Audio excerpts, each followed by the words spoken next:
किसान अपने खेतों की तरफ जा रहा था। तभी उसे एक गड्ढे में से आवाज आती है। अरे ये कैसी आवाज है? लगता है कोई कुत्ते का बच्चा है जो मुसीबत में है। मुझे इसे बचाना होगा, नहीं तो ये मर जाएगा। फिर वह गड्ढे में झांक कर देखता है तो उसे वहाँ एक छोटा सा कुत्ते का बच्चा दिखाई देता है। वह उसे देखकर दंग रह जाता है। उसका रंग नीला होता है। ये तो कोई कुत्ते का बच्चा लगता है, लेकिन ये तो नीले रंग का है। मैंने तो इससे पहले कभी भी नीले रंग का कुत्ता नहीं देखा। इसे घर ले चलता हूँ। सुमन तो इसे देखकर बहुत खुश हो जाएगी। फिर वह किसान उस बच्चे को निकालता है और अपने साथ लेकर घर की ओर चल देता है। अरे सुमन, जल्दी बाहर आओ, देखो मैं तुम्हारे लिए क्या लाया हूँ। तभी उसकी पत्नी बाहर आती है और कुत्ते के बच्चे को किसान के हाथ में देखकर चौंक जाती है। हाय, कितना प्यारा है, ये तो नीले रंग का है। अजी, आपको कहाँ से मिला? क्या मैं इसे अपने साथ रख सकती हूँ? मुझे बचपन से एक कुत्ते के बच्चे को पालने का बहुत शौक था। हाँ हाँ, क्यों नहीं, मैं इसे तुम्हारे लिए ही तो लाया हूँ। लेकिन ये आपको मिला कहाँ से? मैं खेत की तरफ जा रहा था, तभी अचानक गड्ढे से इसके रोने की आवाज आई। मैंने झांक कर देखा तो मुझे ये उसमें पड़ा हुआ मिला। ये जरूर भूखा होगा, तुम इसे कुछ खाने को दे दो।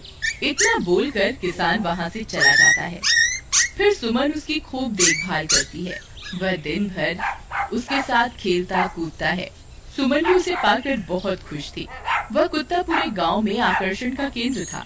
वह जब भी गांव में घूमने निकलता, सारे गांव वालों की नजर उसी पर टिक जाती थी, क्योंकि किसी ने भी नीले रंग का कुत्ता पहले अपनी जिंदगी में कभी भी नहीं देखा था। अरे हरिया, देख तो, ये उसी किसान का पिल्ला है। तूने कभी नीले रंग का कुत्ता देखा है क्या? नहीं भाई, मैंने तो पहली बार ऐसा कुत्ता देखा है। लेकिन ये इस किसान को मिला कहाँ से? इतना अनोखा कुत्ता खरीदने की हैसियत तो इस किसान की है नहीं। अरे भाई, इसे तो ये किसी गड्ढे में पड़ा हुआ मिला था। मुझे तो लगता है जरूर ही ये कोई जादुई कुत्ता है। तुम्हें क्या लगता है, बाजार में इसकी क्या कीमत होगी? भाई, ये तो नायाब चीज है, ये तो अनमोल होगा। इसके हमें मुंह मांगे पैसे मिलेंगे। भाई, हर नायाब चीज पर तो सिर्फ हमारा ही अधिकार है। देर किस बात की, आज रात को ही इसे किसान के घर से चुरा लेंगे। रात होने पर किसान और उसकी पत्नी घर में सो रहे होते हैं। तभी लल्लन और हरिया किसान के घर में घुस जाते हैं और नीलू को बहलाने फुसलाने लगते हैं। ले ले बेटा, बिस्कुट खा ले। ले ले ले ले ले ले, आजा आजा। वह झट से उसे बोरे में कैद कर लेते हैं और वहाँ से 9-2-11 हो जाते हैं और भागकर अपने घर आ जाते हैं।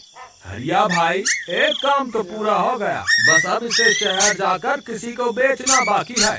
शुभ काम में देरी किस बात की, हम कल सुबह होते ही इसे शहर जाकर किसी को बेच आएंगे। अगले दिन सुबह होने पर वे दोनों नीलू को बोरे में डालते हैं और उसे बेचने के लिए निकल पड़ते हैं। रास्ते में उन्हें एक सेठ मिलता है। उसे उस बोरे में से अजीब अजीब सी आवाजें आती हैं। अरे भाई रुको रुको, इस बोरे में क्या भरकर ले जा रहे हो? भाई, ये एक जादुई कुत्ता है। ऐसा कुत्ता पूरी दुनिया में केवल एक ही है। ऐसा कैसे हो सकता है भाई? जरा मुझे भी तो दिखाओ। वह सेठ नीलू को देखकर चौंक जाता है। तुम्हें इसके लिए 100 सोने की मुद्राएं देनी होंगी। ठीक है, मुझे मंजूर है। लो, ये लो तुम्हारी 100 मुद्राएं। आज से ये कुत्ता मेरा हुआ। वहीं दूसरी तरफ नीलू को घर में ना पाकर सुमन और किसान परेशान हो जाते हैं। सुमन का रो रो कर बुरा हाल हो जाता है। नीलू, तुम कहाँ चले गए? तुम्हारे बिना मैं कैसे जीऊंगी? वापस आ जाओ ना नीलू। अजी, मेरे नीलू को कहीं से भी ढूंढ कर लाइए। जब तक वो वापस नहीं आएगा, मैं खाना नहीं खाऊंगी। ठीक है, तुम रोना बंद करो, मैं उसे ढूंढ कर लाता हूँ। फिर किसान गांव में लोगों से नीलू के बारे में पूछता है। अरे भाई, मैंने तुम्हारे कुत्ते को देखा था। वो लल्लन और हरिया तुम्हारे घर से बोरे में किसी को भरकर ले जा रहे थे। वो अवश्य ही तुम्हारा कुत्ता होगा। फिर किसान भागता हुआ लल्लन के घर जाता है। लल्लन, मुझे पता चल गया है, तुम्ही ने मेरे नीलू को चुराया है। उसे अभी के अभी वापस लौटा दो, नहीं तो मुखिया से कहकर तुम्हें कड़ी से कड़ी सजा दिलवाऊंगा। अरे हरिया भाई, इसे कैसे पता चल गया? मुझे लगता है किसी ने हमें उसे चुराते हुए देख लिया होगा। मुझे अभी के अभी मेरा कुत्ता वापस करो, नहीं तो अच्छा नहीं होगा। भाई तुम्हारे कुत्ते को तो हमने 100 मुद्राओं में बेच दिया, अब तुम चाहो तो सारी मुद्राएं रख लो और हमें छोड़ दो। नहीं नहीं, मुझे मेरा कुत्ता ही चाहिए। तुम्हारे पास कल सुबह तक का वक्त है, कैसे भी करके उस व्यापारी को ढूंढो और मुझे मेरा कुत्ता वापस ला कर दो, नहीं तो जेल जाने के लिए तैयार हो जाओ। इतना बोलकर किसान वहाँ से चला जाता है। अरे मर गए रे, अब क्या करें, ये तो थानेदार की धमकी देकर गया है। लल्लन भाई, मुझे जेल नहीं जाना, कुछ करो ना। हाय रे, अब क्या होगा। चलो उस सेठ को ढूंढते हैं, उसे उसके सारे पैसे लौटाकर उस कुत्ते को वापस ले लेंगे।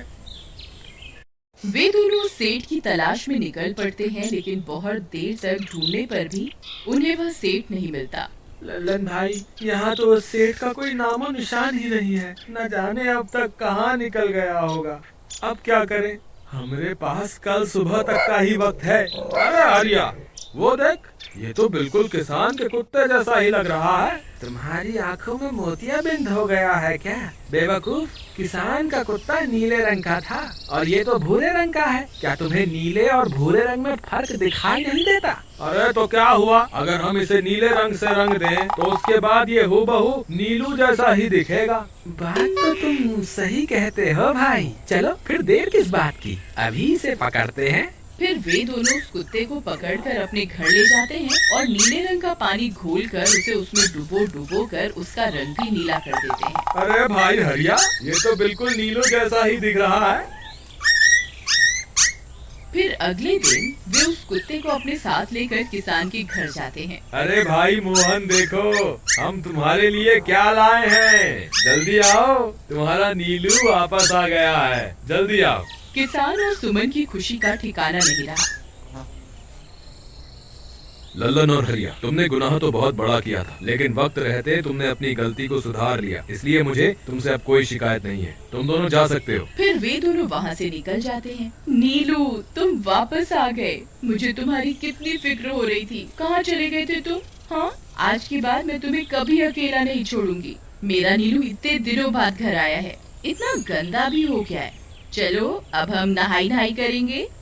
फिर सुमन उसे नहलाने लगती है। अरे मेरा नीलू नहाई करेगा, इतना गंदा हो गया है। पानी उसके ऊपर पड़ते ही वह कुत्ता छटपटाने लगता है। अरे क्या हुआ नीलू, तुझे तो नहाना बहुत पसंद था, आज क्या हो गया तुझे? तभी उसका सारा नीला रंग उतरने लगता है। अरे ये क्या, इसका रंग क्यों उतर रहा है? तभी वह कुत्ता गुस्से में आकर सुमन को काट लेता है। अरे मर गई रे, हाय रे, अरे सुनो जी, इसने तो मुझे काट खाया। हाय रे अजी, सुनते हो, जल्दी आओ, मुझे लगता है ये हमारा नीलू नहीं है, देखो इसका तो सारा रंग ही उतर गया।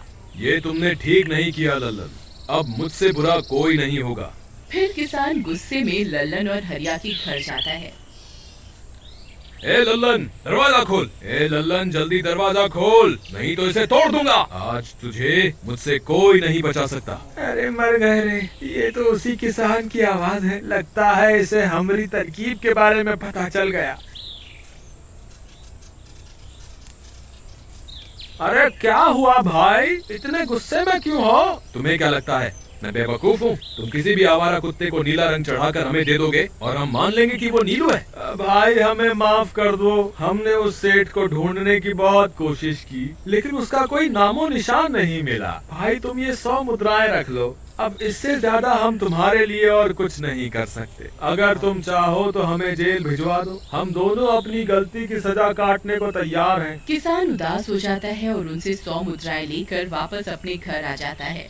मुझे माफ कर दो सुमन, मैं तुम्हारे नीलू को नहीं ढूंढ पाया। ये लो, ये 100 मुद्राएं हैं। नीलू को बेचने पर उन्हें इतने पैसे मिले थे जो उन्होंने मुझे दे दिए हैं। उन्हें अपनी गलती का बहुत पछतावा है, लेकिन अब कुछ नहीं हो सकता। नहीं, मेरा नीलू जरूर वापस आएगा। हम एक काम करते हैं, कल सुबह इन 100 मुद्राओं का भोजन खरीदकर गरीबों में बांट देंगे। क्या पता उनकी दी हुई दुआओं से हमारा नीलू वापस आ जाए। अगले दिन सुबह होने पर वे दोनों उन पैसों से गरीबों में भोजन बांट देते हैं और वापस अपने घर की ओर चल देते हैं। तभी उन्हें कुछ आवाजें सुनाई देती हैं। वे दोनों चौंक जाते हैं। अरे ये तो मेरे नीलू की आवाज है। नीलू, नीलू तुम कहाँ हो? तभी सामने से नीलू भागता हुआ उनके पास आता है। नीलू तुम वापस आ गए, तुम